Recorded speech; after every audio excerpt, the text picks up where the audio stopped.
Vamos lá, galera. Mais uma, segunda às 11, aqui para responder perguntas, dúvidas a respeito das pessoas de forma em geral sobre o processo terapêutico.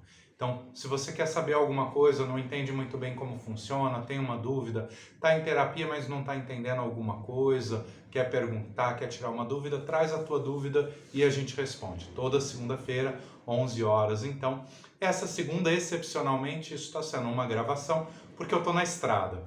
E aí, como o projeto é muito novo, é só uma vez por semana, eu pensei, é chato, né? Eu deixar de fazer porque eu vou estar na estrada, não vou conseguir ter a disponibilidade de horário, então eu vou gravar para poder disponibilizar o programa da mesma forma. Né? E a pergunta que me veio, né? Hoje então eu não estou pegando aí uma pergunta ao vivo, que chega aqui com o pessoal participando, mas a pergunta que eu vou responder, ela foi bastante curiosa, me chamou bastante atenção, que é um tipo de pergunta que eu não imaginava e está me fazendo repensar esse lugar da relação terapêutica, que eu acho que é um repensar constante, né? Então a gente, enquanto profissional da saúde, especialmente enquanto psicólogo, é importantíssimo a gente estar pensando e repensando o papel da relação terapêutica como uma ferramenta do processo terapêutico. E essa pergunta está me fazendo pensar nisso tudo de uma forma muito mais profunda, né? Repensar.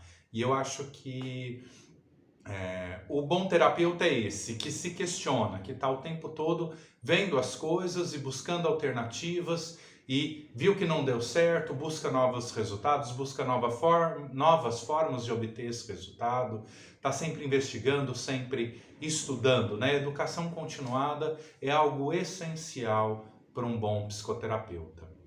Bom, mas qual que é a pergunta, né? Tô falando e tô deixando aí todo mundo curioso com relação à pergunta e não falo qual que é a pergunta. Então a pergunta foi, né? Como que eu sei ou o que que eu faço quando parece que a terapia virou um bate-papo? Né? Então eu tô indo na minha terapia e aquilo parece que virou um bate-papo, eu não sei mais se eu tô ou se eu não tô trabalhando alguma coisa, se isso tá ou não tá dando resultado. Né? E aí vem por que que isso me faz repensar o processo terapêutico, né? Isso é uma dúvida do cliente, tá? Mas qual que é a primeira sugestão que eu dou nesse processo? Joga essa pergunta para o seu terapeuta. Se você está em um processo terapêutico e está sentindo que ele está lento, ou que ele está agarrado, que ele não está dando resultado, ou você está sentindo que vocês estão batendo papo e que aquilo deixou de ter um propósito de mudança, coloca isso para o teu terapeuta. Eu acho que essa é a primeira atitude. Por quê? Porque isso traz à tona uma série de elementos que podem ser trabalhados ali na relação terapêutica. Então, peraí, né? Será que o terapeuta não está percebendo com clareza a tua demanda? E aí a hora que você se coloca dessa forma, é uma oportunidade de alinhar, de estreitar esse laço e de deixar essa demanda mais clara e de buscar esse processo? Ou não, o terapeuta está ali, ele está conduzindo, ele está trabalhando, mas não está claro? Se não está claro, é importante que esteja claro. Não é porque o terapeuta sabe o que está fazendo e sabe que está conduzindo alguma coisa, porque algumas estruturas terapêuticas têm essa forma de funcionamento, não é porque está claro para o terapeuta que não é importante que esteja claro para a pessoa que está fazendo a terapia. Então, se você está se sentindo perdido nesse processo, pergunta para o teu terapeuta. Por quê? Porque se ele sabe o que ele está fazendo, é importante que ele te diga, é importante que ele te dê essa segurança. Entende? Então, a hora que isso vai para a relação terapêutica, isso gera uma série de possibilidades, independente de se a situação está de fato emperrada, ou se está caminhando, se só não está claro, se é uma questão de realinhar, se é uma questão de trazer clareza. E isso, como que você vai fazer? Você vai fazer sozinha? Não, você vai fazer isso com o teu terapeuta. Né? E aí entra a relação terapêutica. E trabalhar a relação terapêutica é algo extremamente poderoso. Né? Então, se vocês lembrarem o primeiro vídeo, a gente teve a seguinte pergunta, né? Como eu escolho um terapeuta? E eu falei de uma série de aspectos, mas o aspecto central é a relação. Tem que ter uma relação que faça sentido. Por quê? Porque sem essa relação que faça sentido, a coisa não caminha. A coisa não produz, a coisa não desenvolve. Né? A terapia é uma relação de confiança. Então, se não existe confiança nessa relação, isso vai estar prejudicado. Às vezes, a confiança é a minha questão. Então, eu estou indo para a terapia porque eu tenho uma dificuldade de confiar, seja em mim, seja nas pessoas, seja na minha capacidade de melhora, seja numa segurança ali da situação. Então, dificuldade de confiar é a minha questão. Então, a terapia vai trabalhar e desenvolver essa habilidade de poder confiar. E muitas vezes isso é extremamente importante e é uma parte inicial do processo terapêutico. Né? Não só para estabelecer, mas porque isso é importante não só na relação terapêutica, mas é importante na relação terapêutica exatamente porque é importante na vida. Se essa relação de segurança e de confiança entre pessoas não fosse importante, né, na vida como um todo, isso não teria importância na terapia. Isso só tem importância na terapia porque isso tem importância na vida como um todo, de uma forma geral. E aí, vou aproveitar e falar um pouquinho, né, já que entramos nesse tema, uma coisa vai puxando a outra e é assim que o bate-papo acontece. A hora que você tem uma questão de confiança, a gente pode explorar um pouco essa perspectiva de confiança, né? O que é confiar? Então, em quem eu confio? Aí vem a pergunta, em quem eu confio para quê? Ah, mas as pessoas são ou não são confiáveis? Será que é tão simples assim? Eu sou psicólogo, né? Você confiaria em mim para fazer uma cirurgia?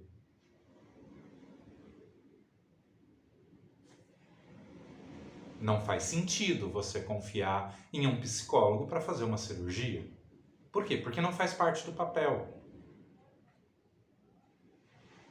Então, tem aqueles amigos que são ótimos amigos para sair, mas que, se você for chorar as pitangas, são pessoas que não têm muita habilidade de acolher ou que não têm capacidade de entender aquela dor e guardar para si, por exemplo, e que vão tender a falar. Isso não significa que não sejam ótimas pessoas e confiáveis para as outras coisas. Então, de repente, pode ser um amigo ótimo para você emprestar dinheiro. Né? E olha que nós estamos falando de um tabu aí, né? De emprestar dinheiro. Mas, às vezes, uma pessoa pode ser extremamente de confiança nesse sentido administrativo, que de repente pode ser o teu sócio em alguma coisa e que vai cuidar das finanças, mas que não é a melhor pessoa para você falar das suas dores, por exemplo. Mas vai ter aquele amigo que sabe ouvir, que sabe acolher, né? Que faz com que você se sinta bem e que pode ser uma pessoa completamente desorganizada em termos de finanças, que se você emprestar dinheiro para essa pessoa, ela nunca vai conseguir te pagar, não porque ela seja má ou não queira, mas porque não faz parte da organização dela. Então percebe que confiança é algo condicional. A gente não confia em absoluto. A gente confia para determinadas pessoas em determinados contextos. E não faz sentido que isso seja generalizado. E esses exemplos eu acho que trazem bem esse aspecto, né? Por quê? Porque as pessoas têm suas habilidades, as pessoas têm suas características. Então, se eu sei que a pessoa não tem aquela habilidade, não tem aquela característica, eu vou confiar algo nesse sentido àquela pessoa para quê? Para colocar ela à prova? Entende? Que aí é confrontar a relação, é gerar atrito ao invés de gerar acolhimento, ao invés de gerar aproximação. E a gente conhece as pessoas, a gente sabe de que forma a gente pode contar ou não, com que pessoa, para quê. Basta ouvir isso vem de dentro, isso vem de uma percepção, e essa percepção ela não é mágica. O nosso corpo, ele se desenvolveu, e aí tem toda uma fundamentação neurobiológica que sustenta essa ideia dessa percepção, o quanto a gente se percebe um ao outro muito além da fala, né? Então, se alguém te fala assim, balançando a cabeça dessa forma, você sabe que tem alguma coisa errada. Ah, a pessoa está tentando me enganar. Não, calma. Ela está falando sim, balançando a cabeça. Isso indica uma incongruência. O que é essa incongruência? Podem ser várias coisas. Então a gente não precisa entrar nessa linha do julgamento. Então a pessoa está querendo me enganar. Não, mas peraí. Às vezes é a estrutura de pensamento dela. Então ela está falando sim, mas está balançando a cabeça porque dentro da cabeça dela ela está pensando que ela não tem que fazer determinada coisa e por conta disso ela tem disponibilidade para te dizer sim. Pode ser uma coisa simples desse ponto, né? Como pode ser, de repente, aquela pessoa que tem dificuldade de dizer não, né? E aí ela diz sim e vai se enrolar e vai ter dificuldade.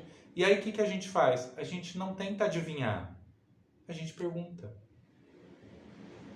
E isso a gente pode levar para as nossas relações. Na terapia, isso é uma ferramenta terapêutica, enquanto profissional. Mas é algo que a gente pode levar para as nossas relações de forma geral. A gente não precisa lidar com as coisas dessa forma dura. E quando a gente lida com esse acolhimento, tá aí, de repente isso pode ser um tema legal para a gente trabalhar em um outro encontro. Essa autocompaixão. E essa compaixão com o outro. Né? Como que isso é potencializador de uma relação mais saudável. Né? Mas ficam aqui algumas provocações nesse sentido. Queria então voltar, né? Acabei abrindo um grande parêntese aí a partir da nossa pergunta, mas queria voltar então um pouco na pergunta, né? E agora explorando um outro lado. Então, né, eu não sei se minha terapia virou ou não virou um bate-papo, a minha grande orientação é, coloca isso pro terapeuta, compartilha essa tua sensação, essa tua dúvida, esse teu questionamento com o terapeuta e trabalha isso dentro do processo terapêutico. Né? Agora, olhando de uma forma mais ampla, né, o que isso pode nos dizer a respeito de diferentes processos terapêuticos, né? Articulando então com a pergunta do último vídeo, né? Como que eu escolho um terapeuta? A psicoterapia ela pode funcionar de diversas formas e ela pode funcionar de forma mais direcionada ou de forma mais aberta. E isso muitas vezes não tem a ver com o terapeuta. Pode ter muito a ver com a escolha da própria pessoa que está buscando a terapia. Né? Então, existem terapeutas que não trabalham de forma focada? Existem. Existem terapeutas que só trabalham de forma focada? Existem. Mas a maioria dos terapeutas vai tender a entender, né? Buscar entender a demanda da pessoa que eles estão atendendo e fazer os ajustes necessários para verificar aquilo. Então, às vezes, tem pessoas que, por exemplo, me procuram com uma queixa específica e a gente trabalha aquela queixa específica. Aí, numa proximidade da terapia focal. Né? Então, a terapia breve, ela tem essencialmente, o primeiro recurso da terapia breve é o foco. Por quê? Porque se eu não dou foco, eu fico pulando de um ponto para o outro sem ter certeza de se eu fechei aquele foco. Se eu tenho um recorte de terapia breve, eu tenho um foco, eu trabalho esse foco, eu finalizo esse foco e eu até posso pular para um outro foco e continuar com o mesmo terapeuta trabalhando esse outro foco. Ou surgiu alguma coisa aqui e aí eu venho, trabalho essa alguma coisa e depois eu volto para aquele foco anterior. Eu particularmente gosto muito desse recorte. Mesmo que eu esteja numa terapia processual, né, que a pessoa me procure para um processo de autoconhecimento mais amplo, para uma perspectiva que eu chamo de mais processual, eu vou entender quais são as demandas e vou alinhando, tá? Mas espera aí, então a gente falou disso, você trouxe essa queixa, essa dificuldade. E a gente vai trabalhando. De vez em quando a gente para e avalia. Olha, isso foi trabalhado. Vamos ver se isso tem alguma coisa, tem ainda algum resíduo ou isso já foi fechado. Né? E isso a gente ainda não trabalhou. Aí de repente a pessoa chega para mim, olha, eu estou precisando interromper, eu estou querendo dar um tempo, eu não sei. Vamos avaliar? Vamos olhar o que caminhou, o que não caminhou. E de repente, olha, caminhou tudo. Porque a terapia processual às vezes tem isso. Como a gente não fica voltando nos pontos o tempo todo, né? Avaliando as queixas o tempo todo, às vezes aquela queixa foi resolvida. Então, às vezes a terapia vira um bate-papo porque a questão já foi resolvida. Também acontece, né? É o caso? Não sei. Precisa de uma avaliação nesse sentido. O que te levou a buscar a terapia? Você está satisfeito com o resultado? Né? Então, e essa coisa de estou ou não estou satisfeito com o resultado, né? É você quem avalia em última análise. O terapeuta pode dizer, ó, mas você está satisfeito? Eu ainda vejo isso, isso e isso. Por quê? Por que é importante o terapeuta fazer isso? Porque isso pode voltar à tona. Então, estou lembrando aqui uma situação. A pessoa me procurou por dificuldade em voar, né? Medo de voar. Ela tinha ansiedade, aquilo foi crescendo, e ela não estava mais conseguindo viajar, né? Aí a gente foi trabalhando, entrou em vários aspectos, coisas da infância, né? Porque tinha uma questão... Bom, eu não vou entrar em detalhes, né? Mas tinham histórias do passado ali que sustentavam aquele medo, a gente começou a trabalhar. Tinha uma viagem, ela foi e voltou, nossa, que maravilha, viajei, mas como que foi? Eu fiquei um pouco ansiosa, me deu um pouco de taquicardia e tal, mas fui, voltei e tal, tá bem, estou satisfeita. Ok, você está satisfeita, né? Se você está satisfeita, a gente interrompe por aqui, né? Eu só quero te dizer que a gente tem esse resíduo, né? Você está me falando e tem esse resíduo.